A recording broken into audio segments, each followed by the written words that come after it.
The next thing I want to show you is the cooler extension. So before I go into the selection tools, I want to show you guys how to properly use the swatch panel, which is located over here. So this is our little swatch palette. And up here into our menus options is also a link to our swatches. So these are the same. They're just two different areas of accessing them. So you'll notice here we don't really have any organized color palettes. So that's what Adobe Cooler, or also called Adobe Color, is for.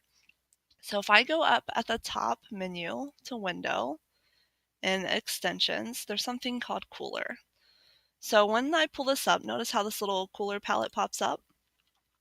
So all of these are all different color schemes or swatches. So I can kind of scroll through these, and you can even search, let's say actually let's do Halloween, and I hit enter.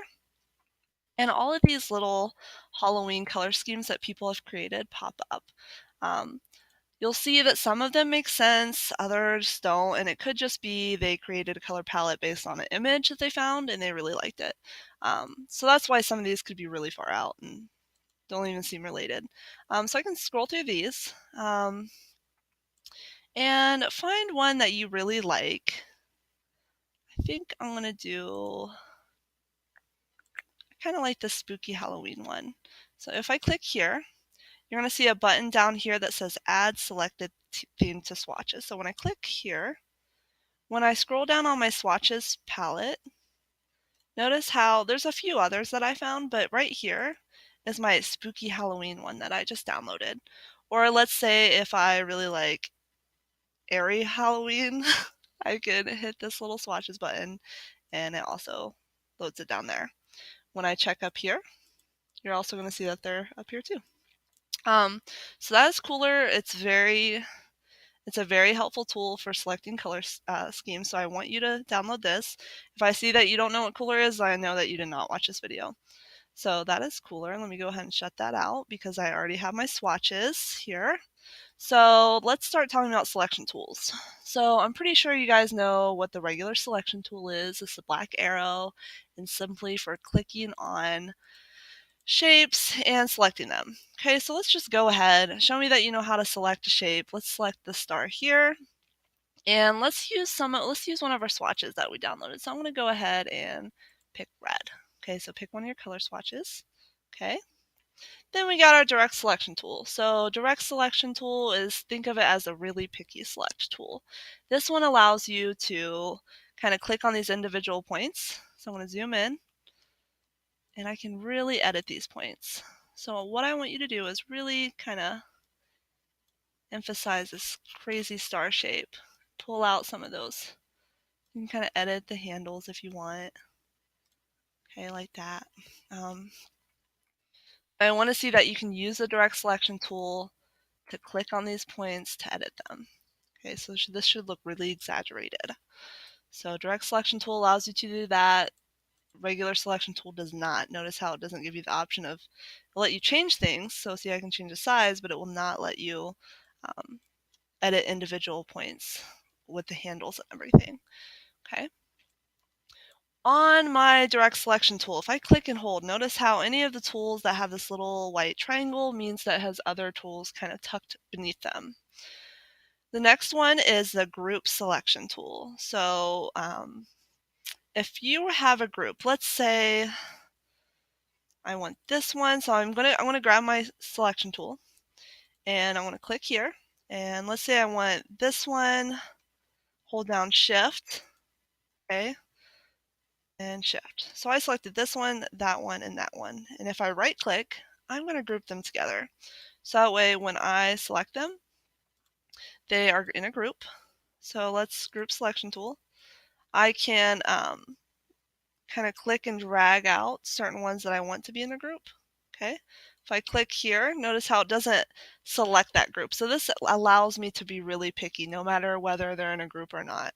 So it's kind of like just clicking and dragging. Okay, so it's like a quick selection sort of thing. Okay, so that is group selection. Okay, so let's go ahead and click and drag. And let's give these group over here, let's give them a stroke. So up here's my stroke option. I want to go ahead and kind of give it a purple stroke. Up here is our how thick the stroke is. Okay. We can also notice here we have these options where you can have the stroke. If I zoom in, it's really hard to see. It changes like the width of the stroke. Like see how it's thinner here, thicker here. That's what these options are. You can make them kind of like weird textures, but I'd be careful of those for right now. We'll mess with those later. Okay, so that's group selection tool. Then we have our lasso tool. I'm going to skip the magic wand real quick because let's say we want, let me go ahead and click off of these so none of them are selected. So let me grab my lasso tool and I can kind of click and draw. Let's say I just want these two. Okay, notice how I can kind of click and draw in that area and they're selected. Or I can kind of do this. Okay, you don't even have to do a circle. I just kind of like draw like a snake like that. Okay. Let's say this and this. Okay, so all three of these are selected because I drew like an arc that kind of encompassed those. Let's make these a color. So over here I have my swatches. Okay, let me just make them like green. Okay.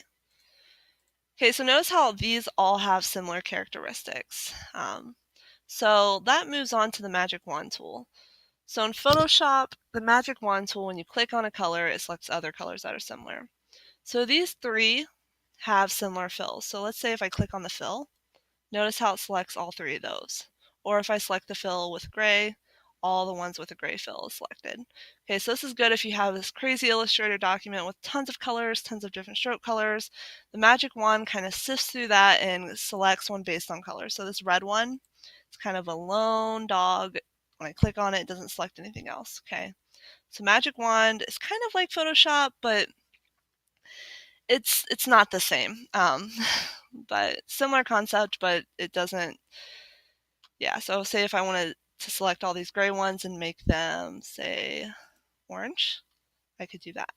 Okay, or maybe I decide I don't want these to have, let's maybe like take the stroke off that, like that.